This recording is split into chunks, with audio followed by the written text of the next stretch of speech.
Hello ಸ್ನೇಹಿತರೆ, ನಾವು ಬಹಳ ವಿಶೇಷವಾಗಿ ಕನ್ನಡ ಚಿತ್ರ UI ಅಂತಾರಾಷ್ಟ್ರೀಯ ಮಟ್ಟದಲ್ಲಿ ಬಹಳ ದೊಡ್ಡ ಪ್ರಮಾಣದಲ್ಲಿ ಚಿತ್ರ ಬಿಡುಗಡೆಯಾಯಿತು. ಬಹುಶಃ ಉಪೇಂದ್ರ ಅವರ ನಿರ್ದೇಶನ 8 ವರ್ಷದ ನಂತರ ಸಾಕಷ್ಟು ಮಂದಿ ರಿವ್ಯೂಗಳನ್ನು ಕೊಡ್ತಾ ಇದ್ದಾರೆ. ಅದ್ರ ಬಗ್ಗೆ ನಾನು ತಲೆ ಕೆಡಿಸ್ಕೊತಾ ಇಲ್ಲ. ರಿವ್ಯೂಗಳನ್ನು ಕೊಡ್ತಾ ಇರೋದು, ಮೈಕ್ಗಳನ್ನು ಹಿಡ್ಕೊಂಡು ಮಾತಾಡ್ತಾ ಇರೋದು ಸರ್ವೇ ಸಾಮಾನ್ಯ. ಬಟ್ ನಾನು ಹೇಳ್ತಾ ಇರೋ ವಿಚಾರ, ಉಪೇಂದ್ರ ಅವರ ವಿಚಾರಗಳನ್ನು ಹೇಗೆ ಅವರು ಜನರಿಗೆ ಮನಮುಟ್ಟುವಲ್ಲಿ ಪ್ರಯತ್ನ ಮಾಡ್ತಾ ಇದ್ದಾರೆ, ಹೇಗೆ ಒಂದು ವಿಚಾರವನ್ನು ಜನರಿಗೆ ತಿಳಿಸ್ಬೇಕು ಅಂತ ಮಾಡ್ತಾ ಇದ್ದಾರೆ ಅನ್ನೋದನ್ನು ನಾನು ಇಲ್ಲಿ ಮಾತಾಡಬೇಕಂತ ಅಂದ್ಕೊಂಡಿದ್ದೀನಿ. UI ಅಂತಂದರೆ ಅಲ್ಲಿ ಕುದುರೆ ಲಾಳ ಅನ್ಕೋಬೋದು, ಅಥವಾ ನಾನು ಮತ್ತು ನೀವು ಅನ್ಕೋಬೋದು, ಅಥವಾ ಉಪೇಂದ್ರ ಇಂಟೆಲಿಜೆನ್ಸಿ ಅನ್ಕೋಬೋದು, ಅಥವಾ ಅನ್ಲಿಮಿಟೆಡ್ ಇಂಡಿಯಾ ಅನ್ಕೋಬೋದು. ಏನು ಬೇಕಾದರೂ ನಾವಲ್ಲಿ ಥಿಂಕ್ ಮಾಡೋಕ್ಕೆ ಉಪೇಂದ್ರ ಅವರು ಒಂದು ಸಬ್ಜೆಕ್ಟನ್ನು ಇಟ್ಟಿದ್ದಾರೆ. ಅಫ್ಕೋರ್ಸ್ ಚಿತ್ರವನ್ನು ನೋಡುವುದ್ರ ಮೇಲೆ ನಾವು ಗಮನ ಹರಿಸಿದ ಮೇಲೆ ಚಿತ್ರ ಕಂಪ್ಲೀಟಾಗಿ ಅರ್ಥ ಆಗಲ್ಲ ಅಂತ ಕೆಲವೊಂದಿಷ್ಟು ಮಂದಿ ರಿವ್ಯೂಸ್ ಕೊಡ್ತಾ ಇದ್ದಾರೆ. ಕೆಲವೊಂದಿಷ್ಟು ಮಂದಿ ಭಾಳ ಚೆಂದಾಗಿ ವಿಮರ್ಶೆಯನ್ನು ಮಾಡ್ತಾ ಇದ್ದಾರೆ. ಗೌರಿ ಶಕ್ಕಿ ಆಗಿರ್ಬೋದು, ಮತ್ತು ಅಮರ್ ಅವರಾಗಿರ್ಬೋದು, ಮಾಸ್ಟರ್ ಮೀಡಿಯಾದಾಗ. ಸೊ ಅವರು ಹೇಳ್ತಾ ಇರೋ ರಿವ್ಯೂಸು ಮತ್ತು ಎಲ್ಲವನ್ನು ನೋಡಿದ ನಂತರ ನಮ್ಗೆ ಒಂದು ತಲೆಯಲ್ಲಿ ಹುಳ ಬಂತ. ಉಪೇಂದ್ರ ಅವರ ಕಾನ್ಸೆಪ್ಟ್ಸ್ ಯಾವ ರೀತಿ ಇದೆ ಅಂತಂದರೆ, ಉಪೇಂದ್ರ ಅವರು ಸುಮಾರು ಈ ಪಿಕ್ಚರನ್ನು ತೆಗೆದಾಗಲೇ ಅವಾಗಲೇ ಅವ್ರು ಹೇಳಿದ್ದಾರೆ, ಅವರು ರಾಜಕೀಯ ಮಾಡಿ MLA ಆಗಬೇಕಾಗಿದ್ರೆ ಅಂದರೆ ಸೊ ಇಷ್ಟು ತ್ರಾಸು ಪಡಬೇಕಾಗಿದ್ದಿಲ್ಲ. ಉಪೇಂದ್ರ ಅವ್ರಿಗೆ ಅಧಿಕಾರ ಬೇಕಾಗಿಲ್ಲ. ಅವರು ಇಲ್ಲೊಂದು ವರ್ಡನ್ನು ಇಟ್ಟಿದ್ದಾರೆ, ಏನಂತಂದರೆ ಧಿಕ್ಕಾರಕ್ಕಿಂತ ಅಧಿಕಾರ ಇಂಪಾರ್ಟೆಂಟ್ ಅಂತಂದು ಜನರ ಮೇಲೆ ಮಾಡ್ತಾ ಇದ್ದಾರೆ. ಬಟ್ ಅಫ್ಕೋರ್ಸ್ ಉಪೇಂದ್ರ ಅವರು ಏನಾದರೂ ಸೊಸೈಟಿ ಬಗ್ಗೆ ಅವಾಗೇ ಏನು ಮಾಡಿದರು, ಧಿಕ್ಕಾರ ಹೇಳಿದರು, ಎಲ್ಲ ಮಾಡಿದರು. ಅವ್ರಿಗೆ ಗೊತ್ತಾಗ್ಬಿಟ್ಟಿದೆ, ನಾವು ಎಷ್ಟೇ ಈ ಸೊಸೈಟಿಗೆ ಮೆಸೇಂಜರ್ಗಳನ್ನು ಬೇರೆ ರೀತಿಯಾಗಿ ಕೊಟ್ಟರೂ ಕೂಡ ಇವತ್ತು ಬದಲಾದ ಸಮಾಜ ಇಲ್ಲೇ ಇದನ್ನು ಒಪ್ಕೊಳಕ್ಕೆ ತಯಾರಿಲ್ಲ. ಸೊ ಅಫ್ಕೋರ್ಸ್ ಅವರು ಟ್ರೈ ಮಾಡ್ಯಾರ, ನಾವು ಅದನ್ನು ಕೇಳೇವಿ, ನೋಡೋಣ ಏನಾಕತಿ.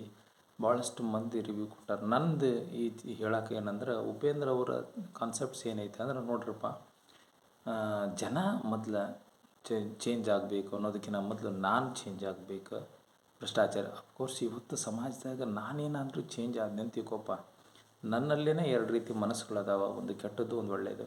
ಇವಾಗ ನಾನೇನು ಮಾಡ್ತೇನೆ ಅಂದರೆ, ನಾನು ಚೇಂಜ್ ಆಗಬೇಕು, ನಾನು ಪ್ರಾಮಾಣಿಕತೆಯಾಗಿರ್ಬೇಕಂದ್ರೆ ಸಮಾಜ ಏನು ಮಾಡ್ತೈತಿ, ನೀನು ಹುಚ್ಚ ಅಂತ ಟ್ರೀಟ್ ಮಾಡ್ತೈತಿ ಅಂತ ಜನಗಳು ಏನು ಮಾಡ್ತಾರೆ, ಹೆದರ್ತಾರೆ. ಸೊ ಅಲ್ಟಿಮೇಟಾಗಿ ಒಂದಲ್ಲ ಒಂದು ದಿವಸ ನಾವೇನಾಗ್ಬಿಡ್ತೇವೆ, ಈ ಮೋಸದ ಬಲೆಯಿಂದ ನಮ್ಮ ಮೋಸದ ಬೆಲೆಗೇ ಬಿದ್ದು ಸಮಾಜ ಪ್ರಾಮಾಣಿಕತೆ ಇಲ್ದೇ, ನಿಷ್ಠುರತೆ ಇಲ್ದೇ, ಸೊ ಅದ್ರ ಹಿಂದ್ಗಡೆ ಓಡ್ತಾ ಈ ಕುದುರೆ ಲಾಳದಲ್ಲಿ ಓಡ್ತಾ ಒಂದು ದಿವಸ ಎಂಡ್ ಆಗ್ತೈತಿ ಅನ್ನೋದನ್ನು ಉಪೇಂದ್ರ ಅವರು ಹೇಳ್ತಾ ಇದ್ದಾರೆ.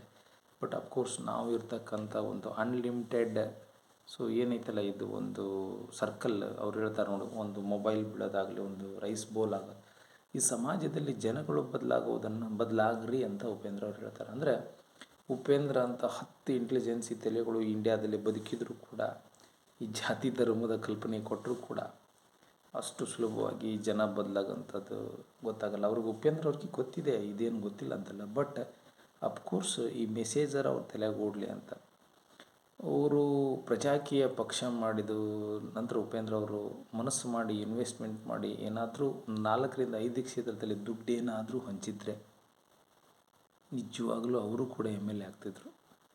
ಬಟ್ ಅವ್ರಿಗೆ ಆ ಇಂಟೆನ್ಷನ್ ಇಲ್ಲ ಅನಿಸುತ್ತೆ. ಅವ್ರ ಕಾನ್ಸೆಪ್ಟ್ಸ್ ಏನಂತಂದರೆ, ಸಮಾಜದಲ್ಲಿ ಈ ರೀತಿ ನಡಿಬೇಕು ಅನ್ನೋದನ್ನು ಅವರು ವಿವರವಾಗಿ ಹೇಳ್ತಾ ಇದ್ದಾರೆ. ಬಟ್ ಜನ ಎಷ್ಟರ ಮಟ್ಟಿಗೆ ಇದನ್ನು ತಿಳ್ಕೊತೈತಿ ಅನ್ನೋದನ್ನು ನೋಡಬೇಕು. ಸೊ ಈಗ ಜನಗಳು ಅಂದರೆ ನಮ್ಮ ಮನಸ್ಸುಗಳು, ಮನುಷ್ಯನ ಮನಸ್ಸುಗಳು ಹೆಂಗಾಗಿದ್ದಾವೆ ಅಂತಂದರೆ, ನಡೆಯುವ ಕಾಲದಲ್ಲಿ ಓಡ್ತಾ ಹೋಗಬೇಕಾಗುತ್ತೆ. ನಾನೊಬ್ಬ ಭ್ರಷ್ಟಾಚಾರಿ ಆಗಲಿಲ್ಲ ಅಂತಂದರೆ, ನಾನು ಹಿಂದ್ಗಡೆ ಭ್ರಷ್ಟಾಚಾರ ವಿರೋಧವಾಗಿ ಮಾತಾಡೋಕ್ಕೆ ಹೋದರೆ, ಭ್ರಷ್ಟಾಚಾರದ ಕಡೆಗಣಿಸಿದರೆ ಸಮಾಜದಲ್ಲಿ ನನ್ನಂಥ ಒಳ್ಳೆಯ ವ್ಯಕ್ತಿಗಳು ಅನ್ನೋದನ್ನು ಅಂತ ಅಂದ್ಕೊಳ್ತೇವೆ, ನನ್ನಂಥ ಒಳ್ಳೆಯ ವ್ಯಕ್ತಿಗಳು ಕಡಿಮೆ ಅಂತ. ಬಟ್ ವಾಟೆವರ್. ಸೊ ಅಫ್ಕೋರ್ಸು ಇಲ್ಲೇ ಸೊಸೈಟಿಯಲ್ಲಿರ್ತಕ್ಕಂಥ ಕೆಲವು ಸೀಮಿತ ರಾಜಕಾರಣಿಗಳ ಒಂದು ಬಲೆ ಹೆಣೆತ ದಟ್ ಏನಂತಿರ್ಬೋದು, ಈ ಜೇಡರ ಬಲೆ ಹಂಗೆ ಅಂತ ಇರ್ತೀವಲ್ಲ, ಆ ಥರ ಒಂದು ಬಲೆಗಳನ್ನು ರಾಜಕೀಯ ಒಂದು ಮೇಲ್ನೋಟ ಏನಿದೆ ಅಂದರೆ ಬಡವರಾಗಿರಬೇಕು, ಶ್ರೀಮಂತರಾಗಿರಬೇಕು ಅನ್ನೋ ಕಾನ್ಸೆಪ್ಟ್ ಮೇಲೆ ಅಬೌಟ್ಸ್ ವಾಟ್ ಎವರ್ ನಮ್ಮನ್ನು ಆಳುವ ಒಂದು ಮನಸ್ಥಿತಿಗಳು ಬದಲಾದರೆ ಈ ಜಗತ್ತು ಬದಲಾಗುತ್ತೆ. ನಮ್ಮನ್ನು ಆಳುವ ಮನಸ್ಥಿತಿಗಳನ್ನು ಆಯ್ಕೆ ಮಾಡೋರು ನಮ್ಮ ಕೈಯಾಗೆ ಇರುತ್ತೆ. ನಾವು ಬದಲಾಗಬೇಕು ಫಸ್ಟ್ಗೆ ಅಂತ ಉಪೇಂದ್ರ ಅವರು ಪದೇ ಪದೇ ಇದೇ ಒಂದು ಮ್ಯಾಟರ್ಸನ್ನು ಹೇಳ್ತಾ ಇರ್ತಾರೆ. ನಾವು ಯಾವುದೇ ಒಂದು ಮಾಧ್ಯಮ ಅಲ್ಲಿ ಪ್ರಾಮಾಣಿಕತೆ, ಇಂಟೆಲಿಜೆನ್ಸಿ ಇದ್ದ ವ್ಯಕ್ತಿಗಳಿಗೆ ಬೆಲೆ ಸಿಗೋದು ಕಷ್ಟ. ಇವತ್ತು ಅಷ್ಟು ಬೆಲೆ ಸಿಕ್ಕಿದರೆ ಯಾರ್ಯಾರು ಬಡವರ ಮಕ್ಕಳು ಇದಾಗಿಬಿಡ್ತಿದ್ರು. ಸಾಕಷ್ಟು ಇವತ್ತು ತಲೆಯಲ್ಲಿ ಹುಳ ಓಡ್ತಾ ಇರ್ತವೆ ಮನುಷ್ಯನಿಗೆ. ಅಂಥ ವ್ಯಕ್ತಿಗಳು ಸೂಪರ್ ಅಂತ ಫಿಲ್ಮ್ ಕೊಟ್ಟಾಗ ಕೂಡ ಜನ ಅದನ್ನು ಕೇಳಿಲ್ಲ. ಅಲ್ಲೆಲ್ಲ ತೋರಿಸಿದ್ರು ಅವರು. ಅದಾದ ನಂತರ ನಿರ್ದೇಶನ ಇದನ್ನು ಮಾಡಿದ್ದಾರೆ.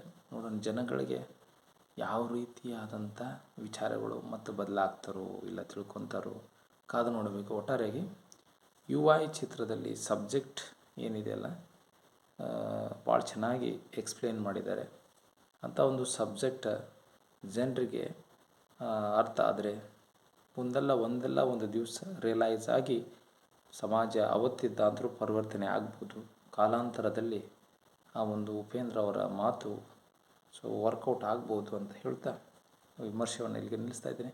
ಮತ್ತೊಂದು ವಿಚಾರ ನಿಮಗೆ ಅಲ್ಲಿ ತರ್ತೇನೆ. ಅಲ್ಲಿವರೆಗೆ bye bye, good night, take care.